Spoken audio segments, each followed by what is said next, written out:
La llamada llegó a las 2:17 de la tarde de un martes. Señora Sarah Mitchell, le hablamos del First National Bank.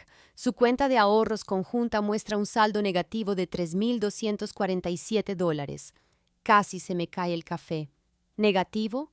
Era imposible. Teníamos $47,000 en esa cuenta hace solo 3 meses.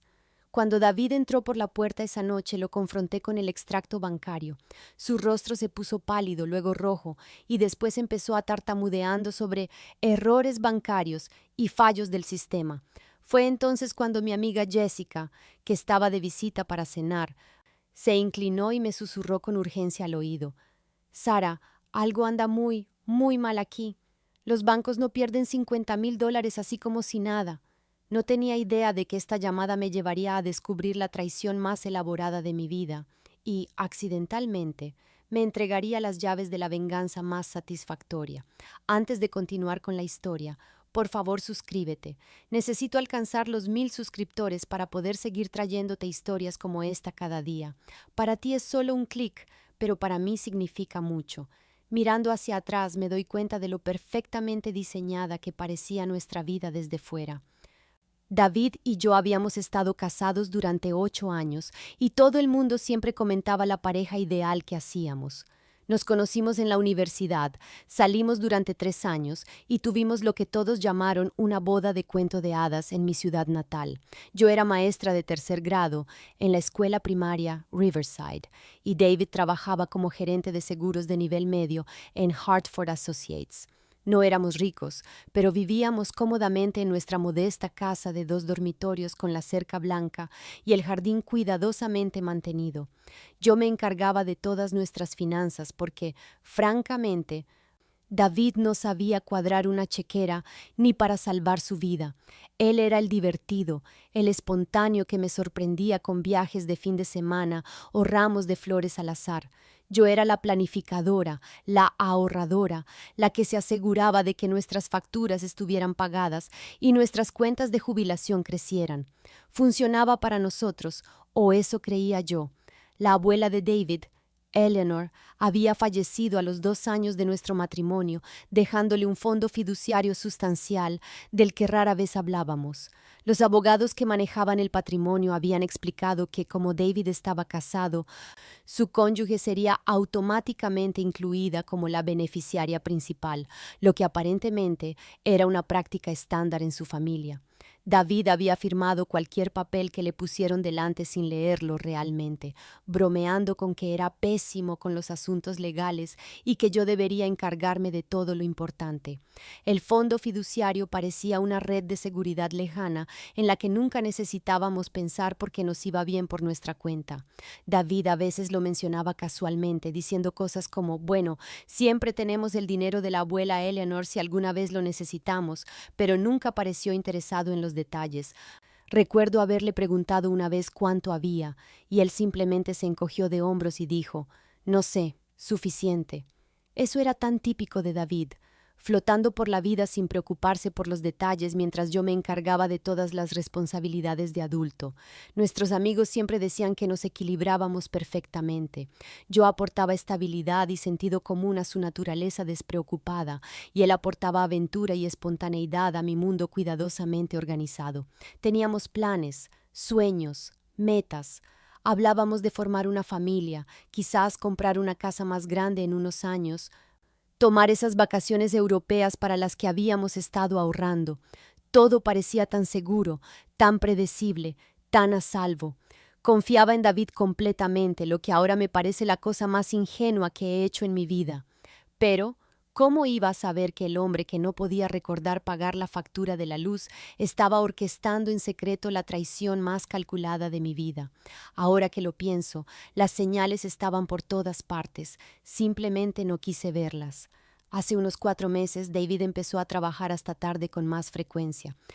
Me enviaba un mensaje de texto alrededor de las 5 de la tarde diciendo que tenía que quedarse para una reunión con un cliente o ayudar con una gran presentación. Cuando al día siguiente le preguntaba cómo había ido, me daba respuestas vagas como, oh, ya sabes, lo de siempre, cosas de seguros, y cambiaba rápidamente de tema. También se compró una nueva colonia, ese caro perfume de Tom Ford que costaba más de lo que normalmente gastábamos en la compra de una semana. Cuando se lo comenté, dijo que su antigua colonia ya no funcionaba y que quería oler profesional para los clientes. De hecho, pensé que era tierno que se enorgulleciera más de su apariencia. Lo del teléfono debería haber sido una señal inequívoca. David solía dejar su teléfono por todas partes, a veces pidiéndome que revisara sus mensajes mientras conducía. De repente lo llevaba pegado a la mano, se lo llevaba al baño, lo mantenía boca abajo durante la cena y noté que había empezado a dormir con él debajo de la almohada en lugar de en la mesita de noche. Cuando le pregunté en broma si estaba escondiendo algo, se rió del asunto y dijo que el trabajo le había estado enviando correos electrónicos a todas horas y no quería despertarme con las notificaciones. Luego estaban las cenas de trabajo. David nunca había sido de los que agasajan a los clientes, pero de repente iba a cenas con ellos 2 veces por semana, y en lugares caros. Veía los cargos en nuestra tarjeta de crédito. Moretti's, The Capital Grille, lugares a los que nunca habíamos ido juntos. Cuando sugerí que deberíamos ir a uno de esos restaurantes elegantes alguna vez para una cita, decía que eran lugares de negocios aburridos y sugería nuestro restaurante de cadena habitual en su lugar. Mi hermana Emma fue la primera persona en decir algo. Estábamos en la cena familiar del domingo en casa de mamá, y David estaba siendo inusualmente encantador, trayendo flores para mamá y elogiando su cocina más de lo habitual. Después de que se fue a buscar algo al coche, Emma me llevó a un lado y dijo: ¿Está todo bien con David? Parece diferente últimamente, como si se estuviera esforzando demasiado. Inmediatamente lo defendí, diciendo que el trabajo había sido estresante y que solo estaba siendo extra dulce para compensar todas las noches que llegaba tarde. Pero incluso mientras lo decía, algo se sentía mal. Cuando le mencioné el comentario de Emma a David más tarde, se irritó de una manera que me sorprendió. Tu hermana siempre ha estado celosa de nuestra relación, dijo. Lleva soltera 2 años y probablemente no soporta vernos felices. Eso también debería haber sido una señal de alerta, porque David nunca había dicho nada negativo sobre Emma antes. Empezó a hacer esto de que cada vez que yo cuestionaba algo le daba la vuelta para culparme a mí. Si preguntaba por un cargo en nuestra tarjeta de crédito, de repente yo era paranoica y controladora. Si mencionaba que parecía distraído, yo era necesitada e insegura. Me encontraba disculpándome por hacer preguntas perfectamente razonables sobre nuestra vida juntos, mirando hacia atrás. Puedo ver exactamente cómo me estaba entrenando para que dejara de hacer preguntas por completo. A la mañana siguiente llamé al trabajo para decir que estaba enferma y conduje directamente al First National Bank. Necesitaba ver exactamente qué había pasado con nuestro dinero y necesitaba hacerlo sin David rondando sobre mi hombro con sus explicaciones de errores bancarios. La cajera, una joven llamada Michelle con la que ya había tratado antes, parecía genuinamente incómoda cuando le pedí revisar nuestro historial de cuenta. «Señora Mitchell», dijo en voz baja mirando a su alrededor como si temiera que alguien pudiera oírla. «Creo que querrá hablar con el señor Rodríguez, nuestro gerente de sucursal. Déjeme llamarlo». Cuando el señor Rodríguez se sentó frente a mí en su oficina de cristal, su expresión era grave. «Señora Mitchell, tengo que preguntarle, ¿está al tanto de los patrones de retiro en su cuenta de ahorros conjunta?» Giró la pantalla de su ordenador hacia mí y se me cayó el estómago al suelo. Allí estaba, en blanco y negro. Retiro tras retiro, cada uno más grande que el anterior. 15 de marzo, retiro en efectivo de $2,500. 22 de marzo, transferencia de $5,000 a una cuenta que nunca había visto. 3 de abril, $7,500 en efectivo. 18 de abril, transferencia de $8,000. 2 de mayo, retiro en efectivo de $12,000. 20 de mayo, otra transferencia de $8,000 a esa misma cuenta misteriosa. La lista seguía, y cada una de las transacciones estaba autorizada por la firma y el PIN de David. «No lo entiendo», susurré, mirando la pantalla. «¿A dónde fue todo este dinero? ¿Cuál es este número de cuenta?» El señor Rodríguez se aclaró la garganta incómodamente. «Señora Mitchell, no estoy legalmente autorizado a decirle quién es el propietario de la cuenta receptora. Pero puedo decirle que su esposo ha estado haciendo estos retiros y transferencias de manera consistente durante los últimos 3 meses. Cada transacción requirió su presencia física y su autorización con PIN. Sentí que iba a vomitar. $47,000. Desaparecidos, todo nuestro fondo de emergencia, nuestros ahorros para las vacaciones, el dinero que habíamos estado guardando para el pago inicial de la casa de nuestros sueños, todo sistemáticamente vaciado por mi propio esposo. ¿Qué debo hacer? Pregunté, mi voz apenas un susurro. El señor Rodríguez se inclinó hacia adelante, su voz suave pero seria. Señora Mitchell, llevo 20 años en la banca y he visto situaciones como esta antes. Le recomiendo encarecidamente que hable con un abogado lo antes posible. Este tipo de irregularidades financieras no suelen ocurrir de forma aislada. Mientras caminaba de regreso a mi coche con las piernas temblorosas, agarrando los extractos de cuenta impresos, un pensamiento no dejaba de dar vueltas en mi mente. Si David podía mentir sobre esto, ¿sobre qué más había estado mintiendo? Esa tarde hice algo que nunca había hecho en 8 años de matrimonio. Revisé la vida digital de David como una investigadora forense. Empecé con nuestra cuenta compartida de iCloud, que habíamos configurado hace años para compartir fotos y documentos.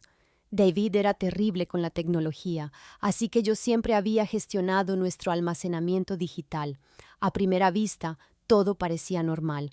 Fotos recientes de nuestra última cena de aniversario, fotos de nuestro viaje de senderismo de fin de semana, capturas de pantalla aleatorias de memes divertidos que David había guardado. Pero entonces noté algo extraño.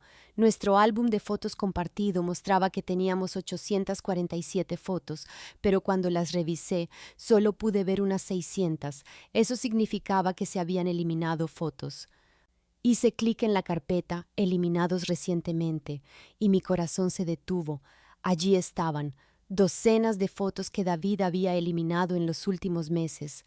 Fotos de él en restaurantes a los que nunca había ido, sonriendo ampliamente a alguien justo fuera del encuadre de la cámara. Fotos de botellas de vino caro y postres elegantes. Una selfie de David con una camisa que nunca le había visto, con un aspecto más feliz del que había tenido conmigo en meses. Y luego, el golpe de gracia. Una foto de la mano de una mujer con una delicada pulsera de plata con un pequeño colgante de diamante, tomada desde el punto de vista de David, como si estuviera admirando su obra. Reconocí esa pulsera. Había visto el cargo en nuestra tarjeta de crédito por $340 hace 2 meses. Cuando le pregunté a David al respecto, dijo que era un regalo de agradecimiento del equipo para el cumpleaños de su asistente. Aparentemente, su asistente tenía un gusto muy caro. Mis manos temblaban mientras seguía investigando. Inicié sesión en nuestra cuenta de correo electrónico y descubrí algo que me heló la sangre.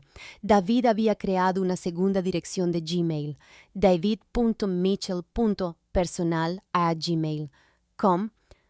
Había estado reenviando ciertos correos electrónicos de nuestra cuenta compartida a esta dirección secreta, incluyendo recibos de restaurantes, confirmaciones de hoteles y confirmaciones de pedidos de sitios web de joyería.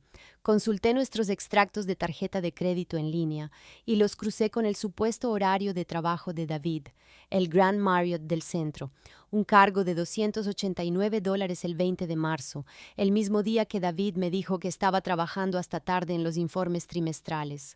Restaurante italiano, Bella Cortes, $156 el 5 de abril, cuando David dijo que tenía una aburrida cena de trabajo con clientes. Tiffany & Co., $820 el 22 de abril, cuando David supuestamente estaba en un seminario de formación obligatorio de la empresa todo el día. Pero la prueba definitiva fue el patrón de cargos de hotel. Cada uno coincidía perfectamente con los viajes de trabajo de una noche o las reuniones tardías con clientes de David. The Riverside Inn, The Boutique Hotel, The Metropolitan Suites, todos caros, todos románticos, todos pagados con nuestro dinero mientras yo estaba en casa corrigiendo exámenes y preocupándome por qué mi esposo trabajaba tanto. Me recliné en mi silla, mirando las pruebas repartidas en múltiples pestañas del navegador, y me reí. Literalmente, me reí. Porque era eso, o gritar. Mi esposo no solo me estaba engañando, estaba llevando a cabo una operación a gran escala, con cuentas de correo electrónico secretas, pruebas eliminadas y un rastro documental que haría llorar de alegría a un detective de delitos financieros. David siempre decía que era malo para los detalles. Resulta que solo era malo para cubrir sus huellas. Armada con las pruebas de las migas de pan digitales de David, decidí jugar un poco más a la detective y fue entonces cuando la descubrí. Se llamaba Amber Williams y encontrarla fue casi insultantemente fácil porque a David le habían gustado docenas de sus fotos de Instagram en los últimos 4 meses, algo que descubrí cuando revisé su actividad en las redes sociales como la esposa sospechosa que aparentemente necesitaba ser. Amber tenía 28 años, era rubia y se describía a sí misma como instructora de yoga certificada y emprendedora de bienestar en su biografía, lo que inmediatamente me hizo querer poner los ojos en blanco porque, por supuesto que lo era. Su Instagram era una colección cuidadosamente seleccionada de posturas de yoga en playas, tazones de batidos que probablemente costaban más que mi presupuesto de almuerzo para una semana, y citas inspiradoras sobre vivir auténticamente y manifestar abundancia, lo que se sintió como un insulto personal dado que ella estaba manifestando abundancia con la tarjeta de crédito de mi esposo. Mientras recorría sus fotos, mi estómago se revolvía con un reconocimiento tras otro. Allí estaba la pulsera de plata con el colgante de diamante de marzo, delicadamente exhibida en su muñeca en una foto con la leyenda agradecida por los regalos inesperados del universo.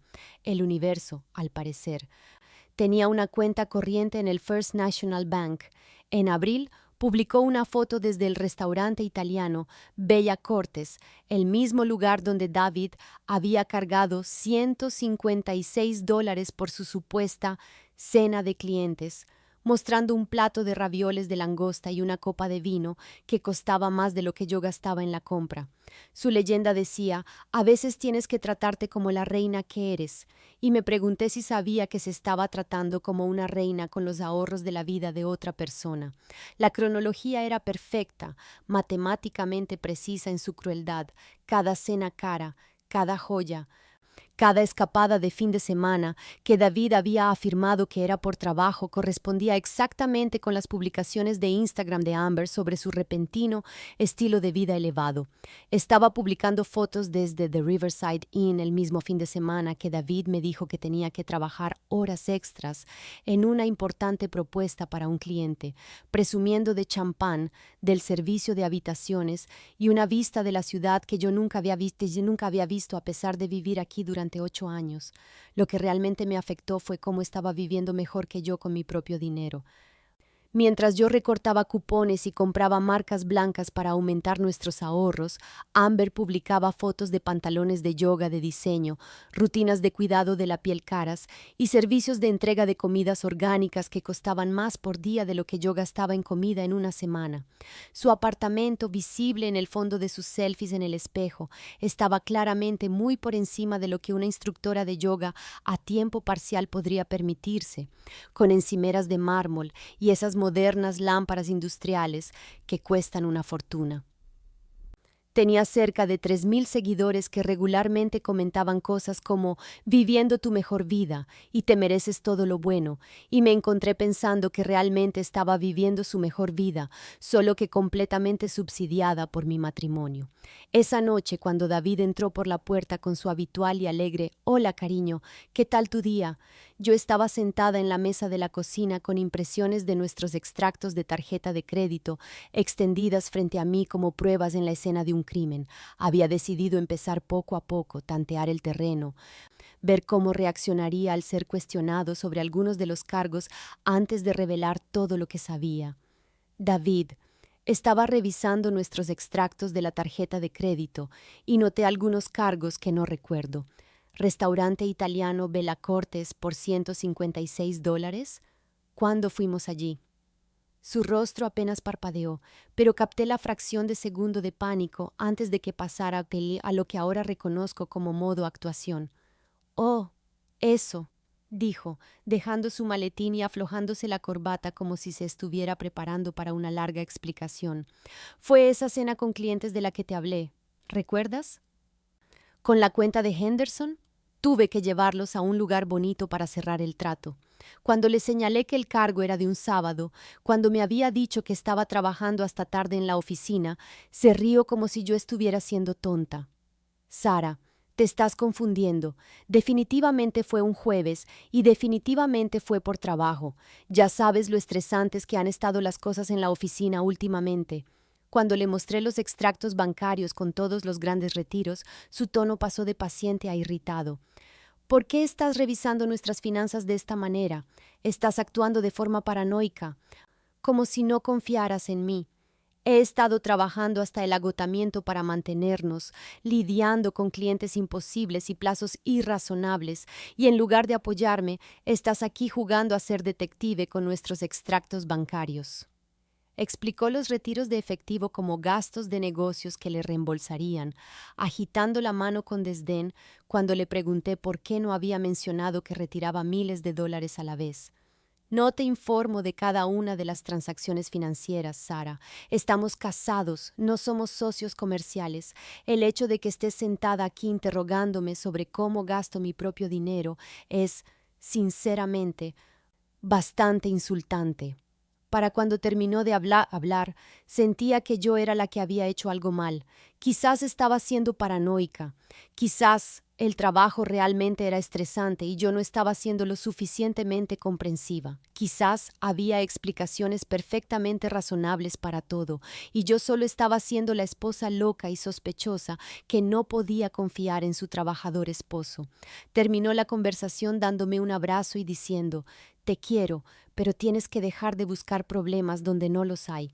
Estás creando estrés en nuestro matrimonio por nada, y francamente me lo estás poniendo todo más difícil».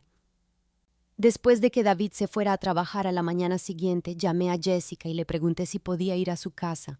No podía quitarme la sensación de que estaba perdiendo la cabeza, de que tal vez realmente estaba siendo paranoica y creando problemas donde no existían, pero necesitaba que alguien más viera las pruebas y me dijera si estaba loca o si algo realmente andaba mal.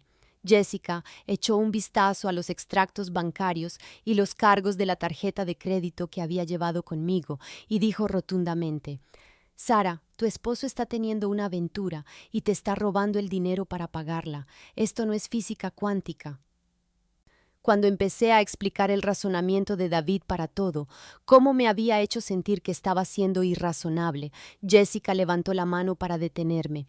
«Escúchate a ti misma. Estás defendiendo a un hombre que retiró $47,000 de vuestra cuenta conjunta sin decírtelo. Estás poniendo excusas para cargos en restaurantes caros a los que nunca has ido. Te estás disculpando por hacer preguntas básicas sobre tus propias finanzas. Este no es un comportamiento normal en ti, y definitivamente no es un comportamiento normal de un esposo fiel». Luego llamé a mi hermana Emma, y cuando le conté lo que estaba pasando, hubo una larga pausa antes de que dijera: «Oh, gracias a Dios que finalmente lo ves. Sara, he estado preocupada por ti durante meses». Emma admitió que nunca le había gustado mucho David, incluso cuando estábamos saliendo, pero que se había mantenido en silencio porque yo parecía feliz. Siempre me pareció egoísta e inmaduro, pero últimamente ha sido peor. La forma en que te habla, la forma en que desestima tus preocupaciones, la forma en que hace que todo gire en torno a él. Lo he visto manipularte durante meses y me ha estado matando. Cuando le pregunté a qué se refería con manipular, Emma explicó cómo David había estado socavando sistemáticamente mi realidad, haciéndome cuestionar mis propias percepciones y recuerdos. ¿Recuerdas en la cena de cumpleaños de mamá cuando mencionaste que te sentías cansada todo el tiempo? David intervino de inmediato y dijo que te habías estado quedando despierta hasta tarde viendo Netflix, aunque sé que te acuestas a las 9:30 todas las noches. Estaba reescribiendo tus propias experiencias justo delante de nosotros. Jessica sugirió que hablara con su abogada de divorcios, Margaret Stone, solo para entender mis opciones. Incluso si decides arreglar las cosas con David, necesitas saber cuál es tu situación legal, especialmente con tanto dinero involucrado. Ambas me ayudaron a darme cuenta de que la mala sensación en mi estómago no era paranoia o inseguridad, era mi intuición gritando que algo estaba terriblemente mal. Emma señaló que yo siempre había sido la persona más sensata de nuestra familia, a la que todos acudían en busca de consejo, y de repente estaba dudando de mi propia capacidad para interpretar situaciones básicas. Eso no es una coincidencia, Sara. Eso es lo que pasa cuando alguien te manipula sistemáticamente durante meses. Para cuando salí de casa de Jessica, sentí que podía volver a respirar por primera vez en semanas.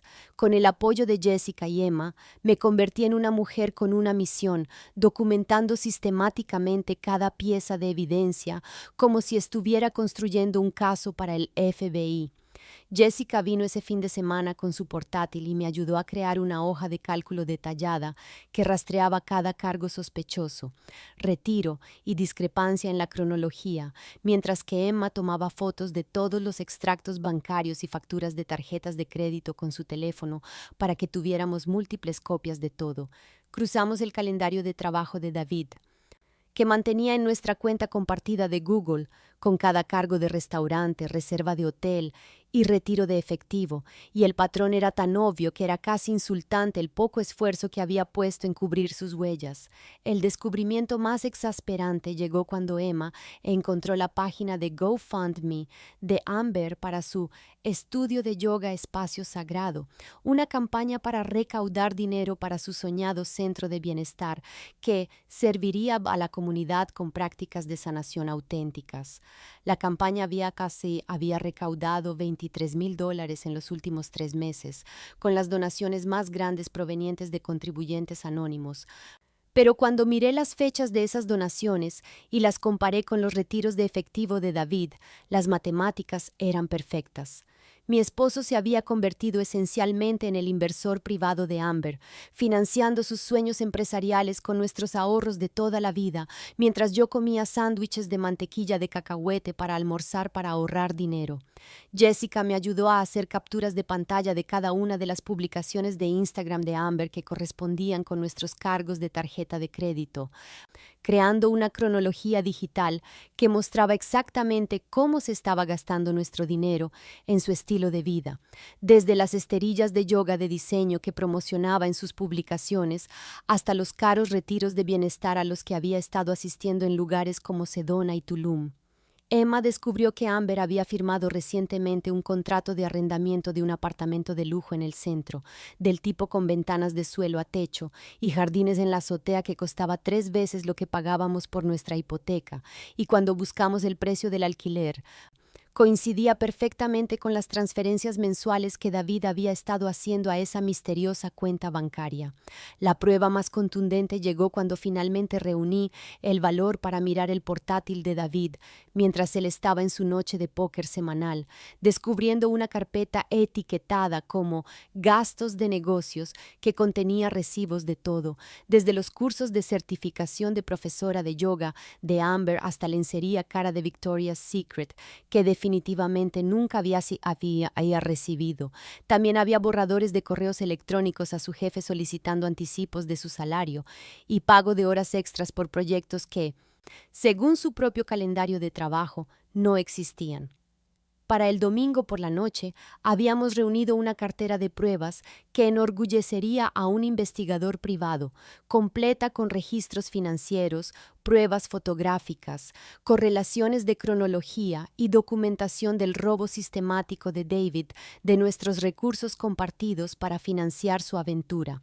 El despacho de abogados de Margaret Stone no se parecía en nada a lo que esperaba después de ver dramas legales en la televisión. En lugar de intimidante madera oscura y libros encuadernados en cuero, era luminoso y acogedor, con sillas cómodas y pañuelos de papel estratégicamente colocados en cada superficie, lo que probablemente debería haber sido mi primera pista sobre el tipo de casos que manejaba.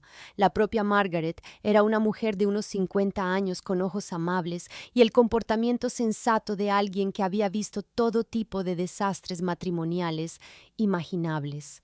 Cuando extendí mis pruebas cuidadosamente organizadas sobre la mesa de su sala de conferencias, su expresión cambió de interés profesional a un verdadero asombro. «Señora Mitchell», dijo, hojeando los extractos bancarios y los registros de la tarjeta de crédito, En 25 años de derecho de familia, rara vez he visto una traición financiera tan sistemática y extensa. Lo que su esposo ha hecho va mucho más allá de la infidelidad. Esto es abuso financiero y, dependiendo de cómo lo abordemos, potencialmente un fraude criminal. Explicó que el uso de fondos conjuntos por parte de David para mantener su relación extramatrimonial podría ser motivo para que él devolviera cada céntimo con intereses, y que los jueces normalmente no veían con buenos ojos a los cónyuges que agotaban los bienes matrimoniales para beneficio personal. El hecho de que haya estado financiando la empresa de otra mujer con vuestros ahorros compartidos hace que esto sea aún más grave. Tiene un caso excelente para mantener el control principal de sus bienes matrimoniales. Mientras discutíamos mi situación financiera, mencioné casi de pasada que David había heredado un fondo fiduciario de su abuela, pero que nunca habíamos necesitado pensar en ello, ya que nos iba bien por nuestra cuenta. El bolígrafo de Margaret dejó de moverse sobre su bloc de notas legal y me miró con un repentino e intenso interés. Hábleme de este fondo fiduciario. ¿Quién figura como beneficiario? Cuando le expliqué que los abogados nos habían dicho que yo me convertiría automáticamente en la beneficiaria principal cuando David y yo nos casáramos, y que David básicamente había ignorado todo el papeleo porque era pésimo con los asuntos legales, los ojos de Margaret se iluminaron como si acabara de encontrar oro.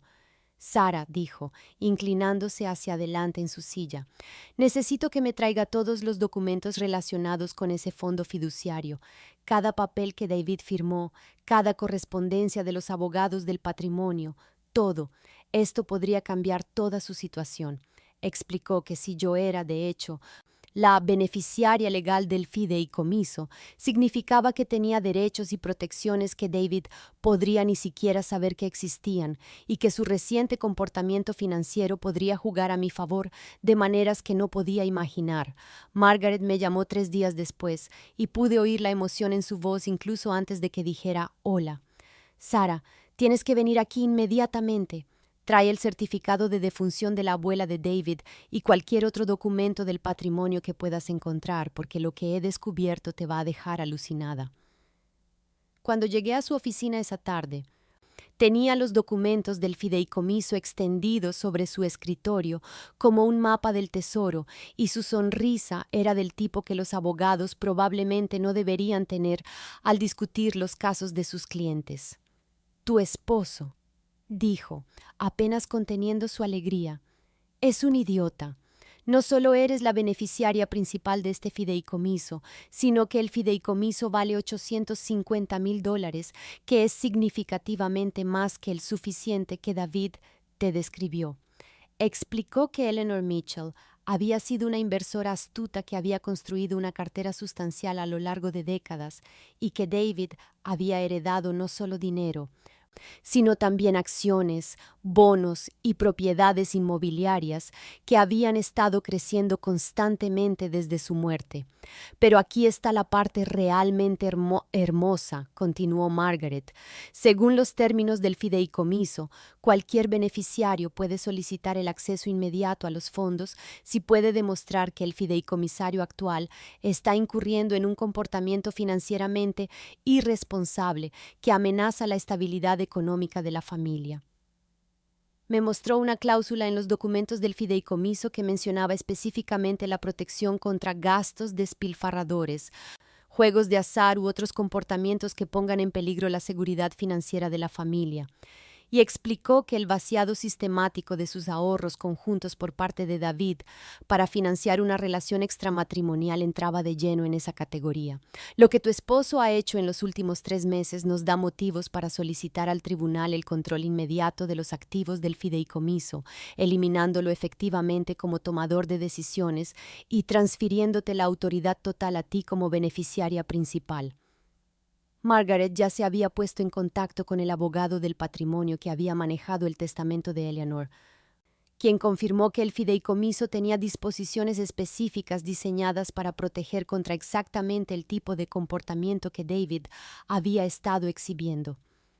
Eleanor Mitchell era aparentemente una mujer muy inteligente que había visto suficientes dramas familiares como para incorporar salvaguardias en su planificación patrimonial, explicó Margaret.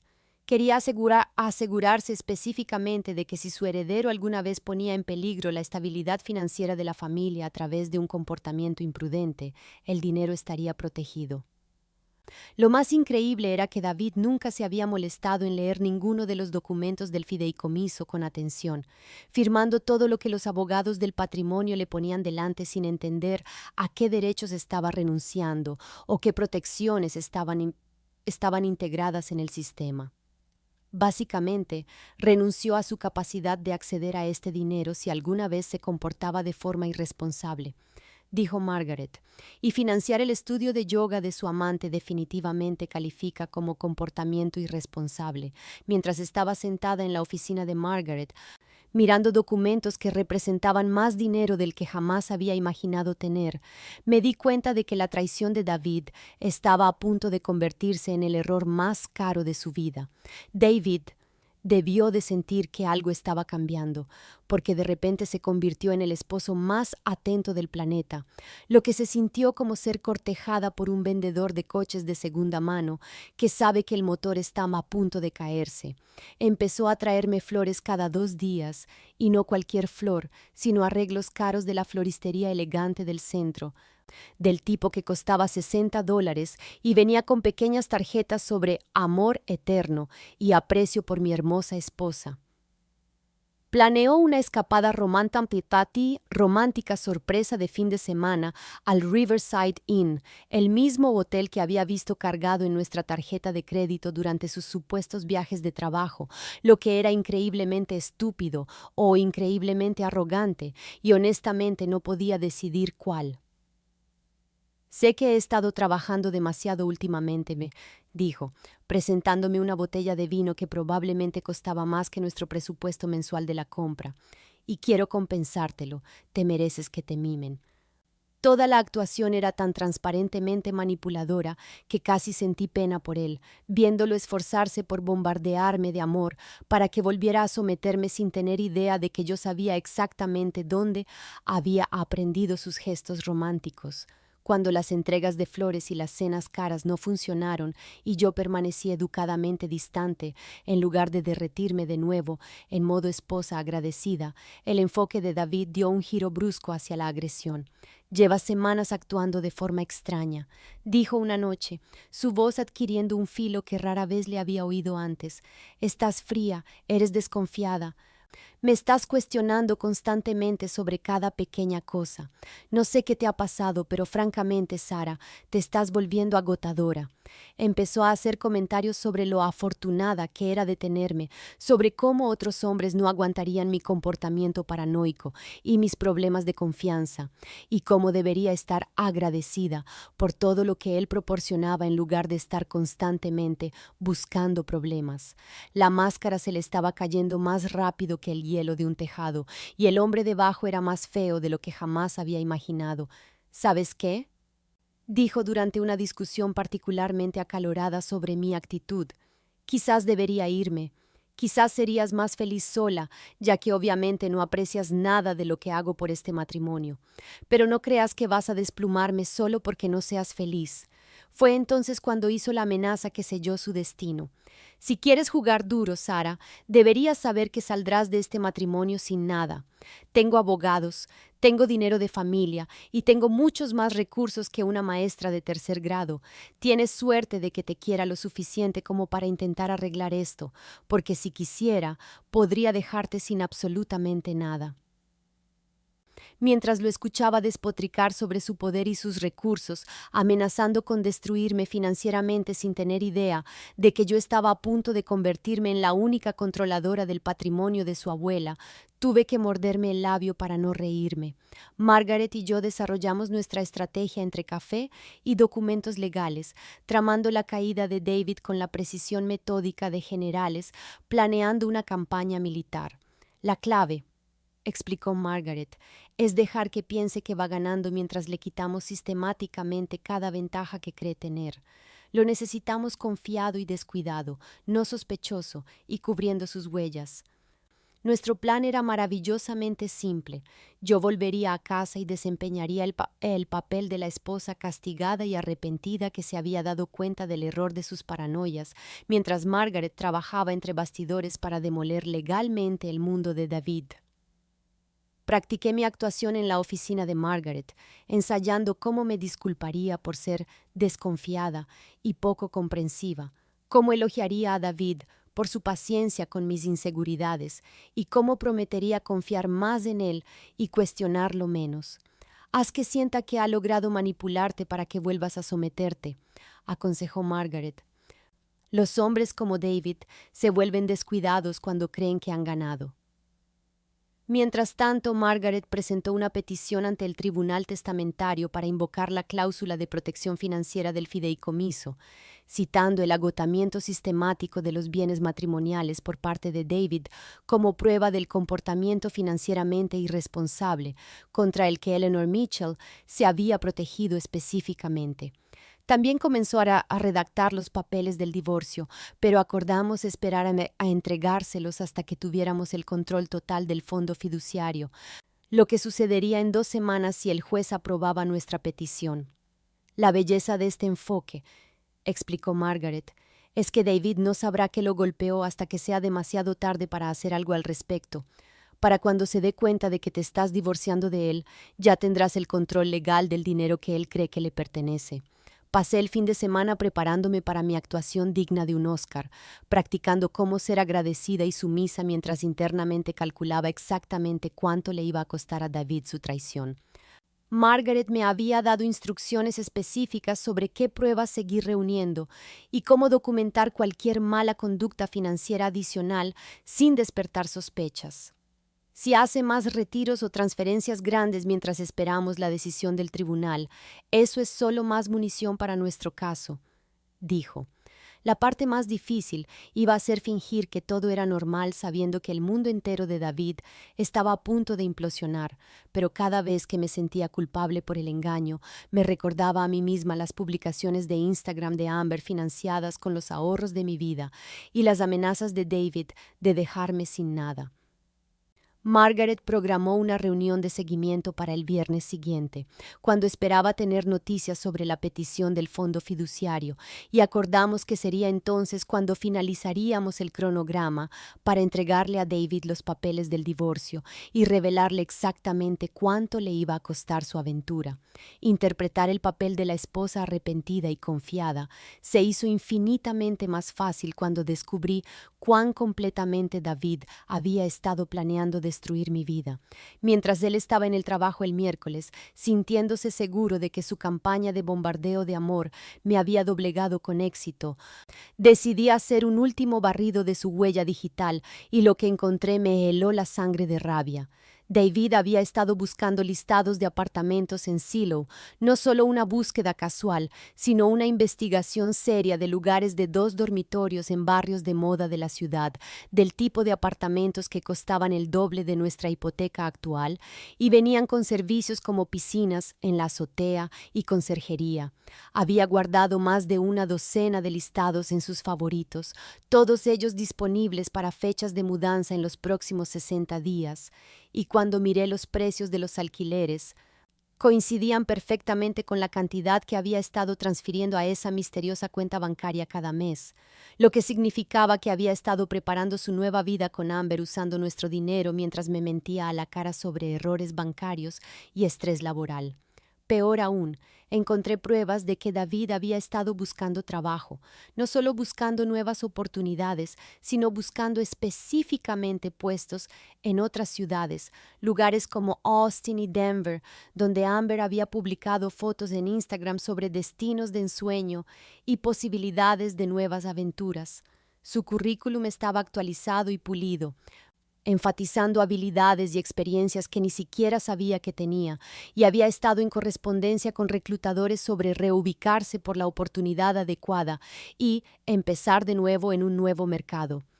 Pero el último clavo en el ataúd llegó cuando logré acceder a su cuenta secreta de Gmail y encontré meses de capturas de pantalla de mensajes de texto que se había estado enviando a sí mismo, aparentemente como una especie de sistema de respaldo, y leer esas conversaciones entre David y Amber fue como ver una película de terror, donde yo era la víctima que todos planeaban asesinar.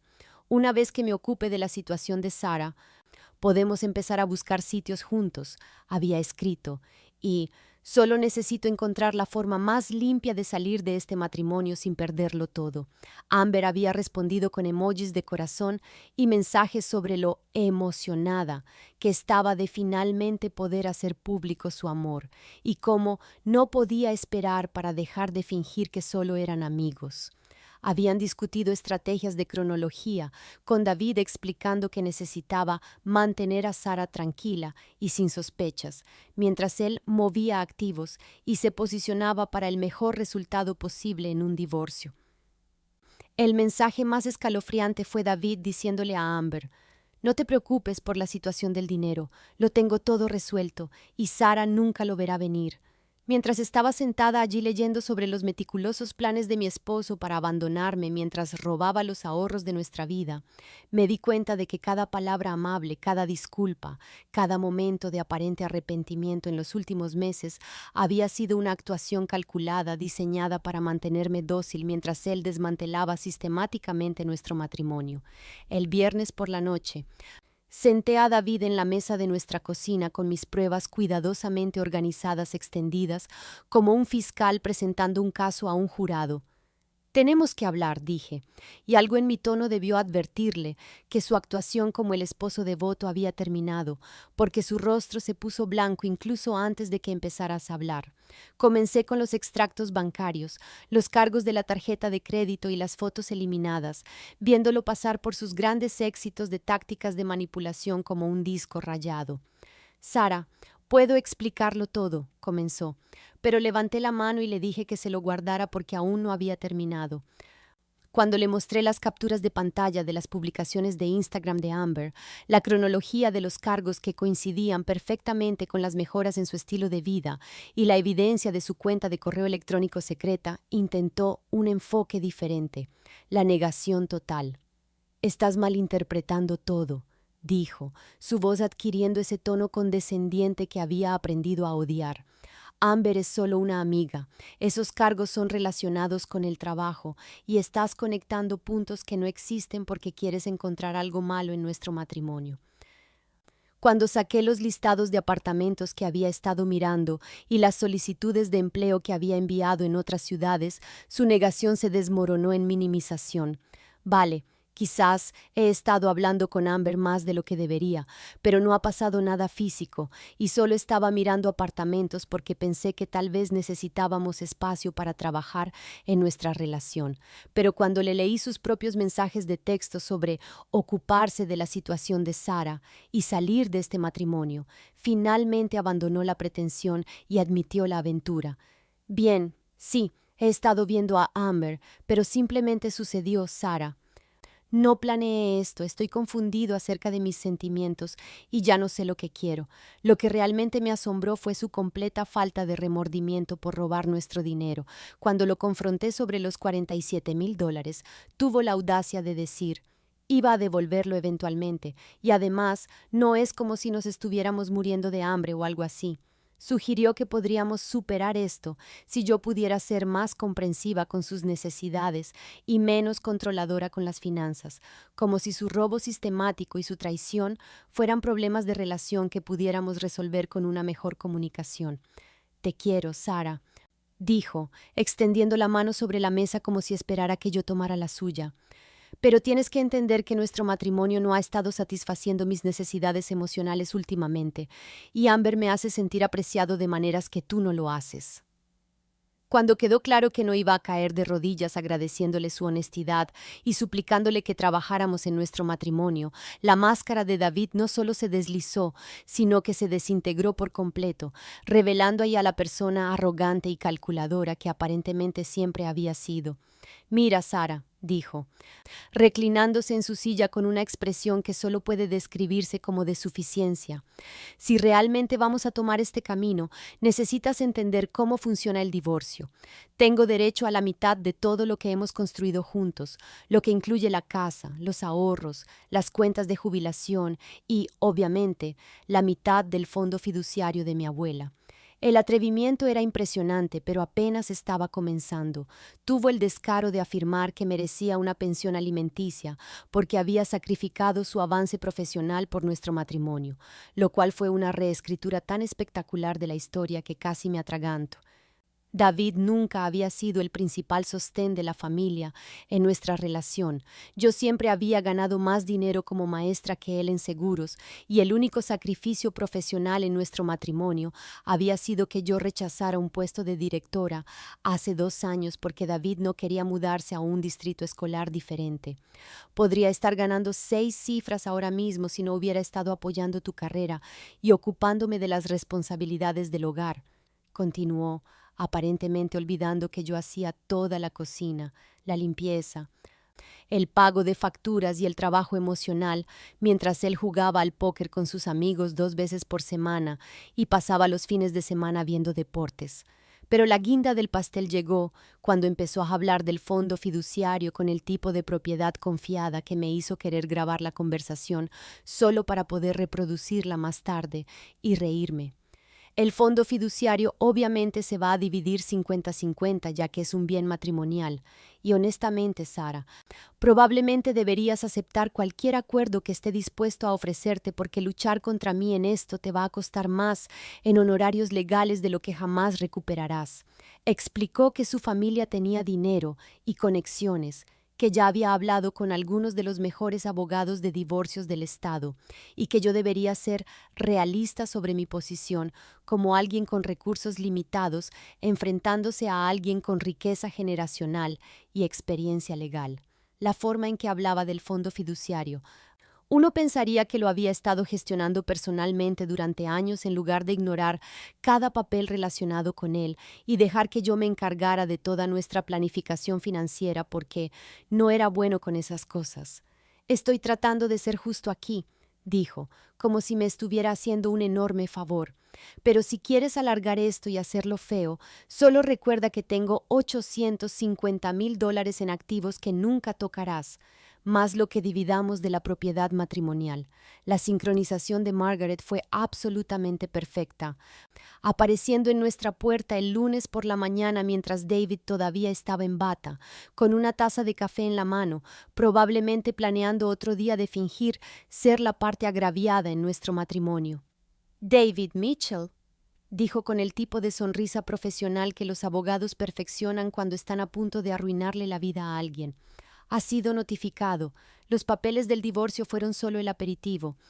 Pero el verdadero plato principal fue la gruesa carpeta de documentos del fondo fiduciario que Margaret le entregó con una explicación que hizo que su taza de café se le resbalara de los dedos y se hiciera añicos en el suelo de nuestra cocina.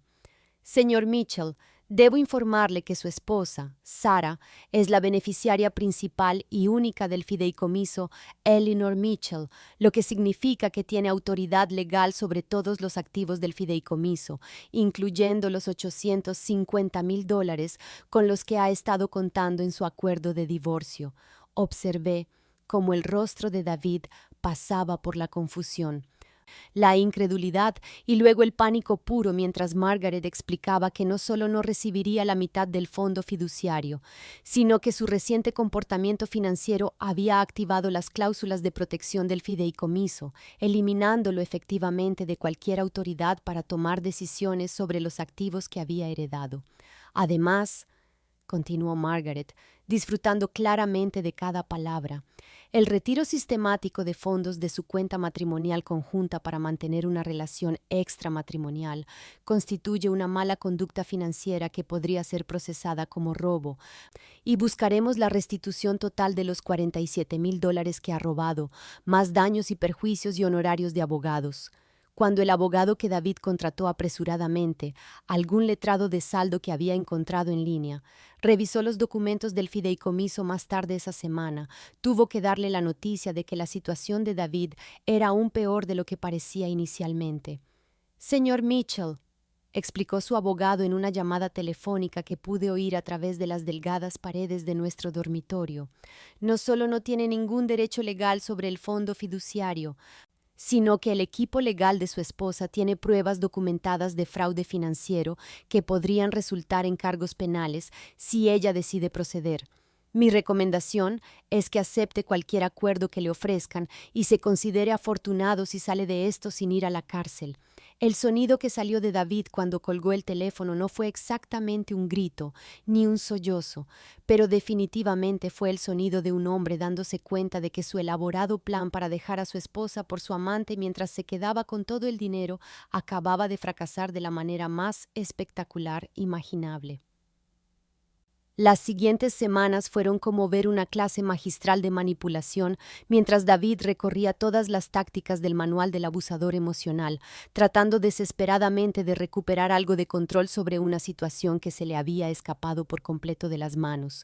Primero vinieron las amenazas, pronunciadas con esa voz fría y controlada que usaba cuando quería intimidarme.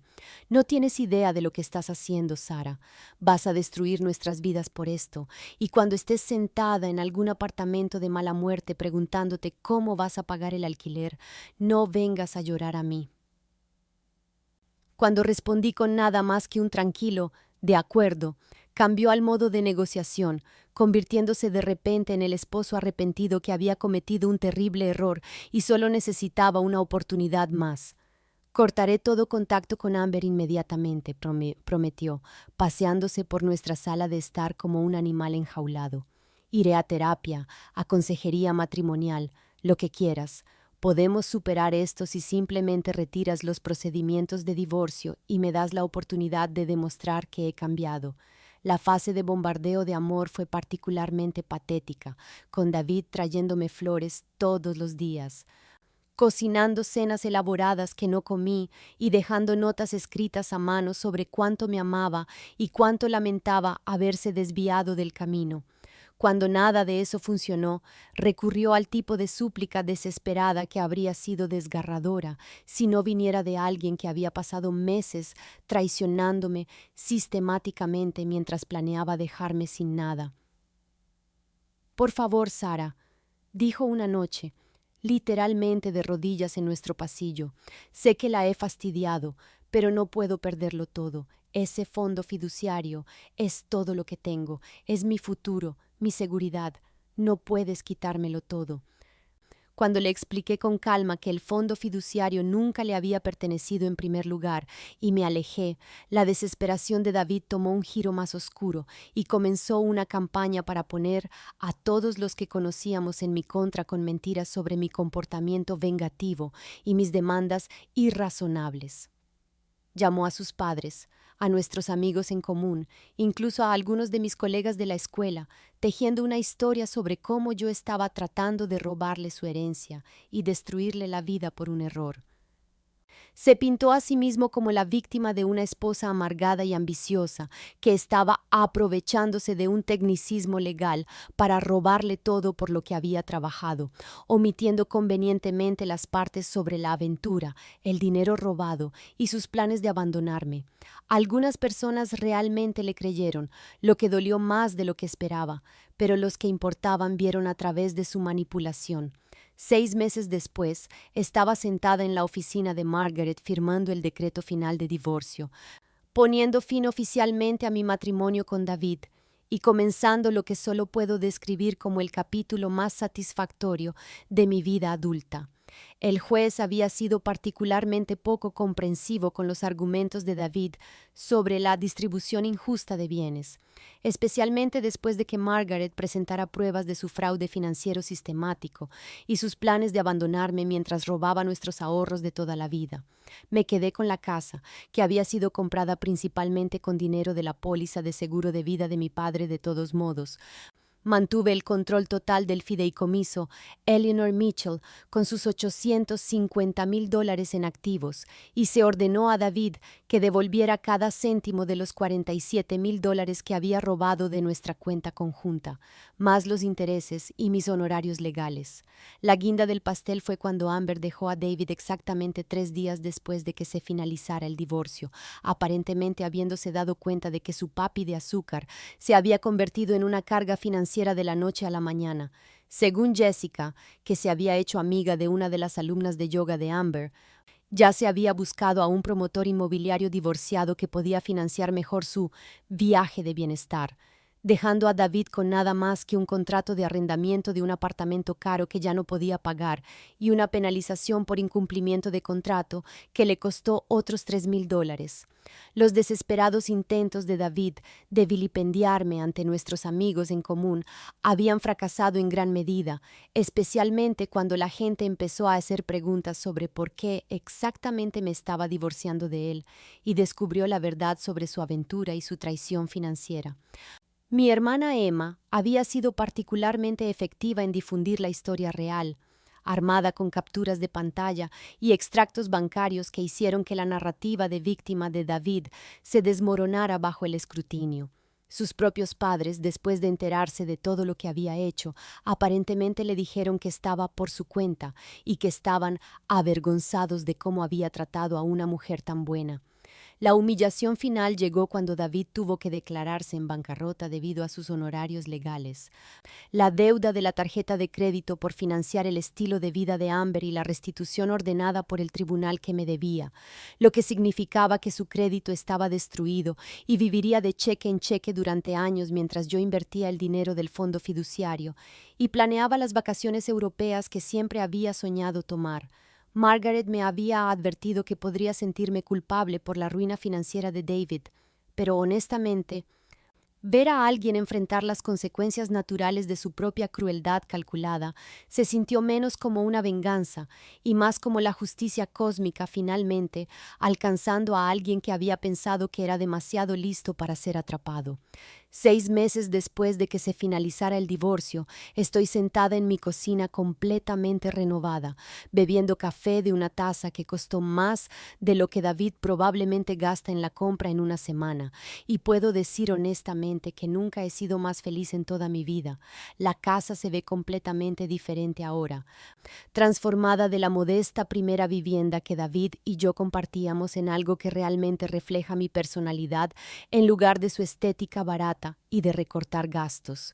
Usé parte del dinero del fondo fiduciario para derribar la pared entre la cocina y el comedor, instalar esas preciosas encimeras de cuarzo que siempre había querido y crear el tipo de espacio abierto y lleno de luz que me hace sonreír cada vez que entro en él.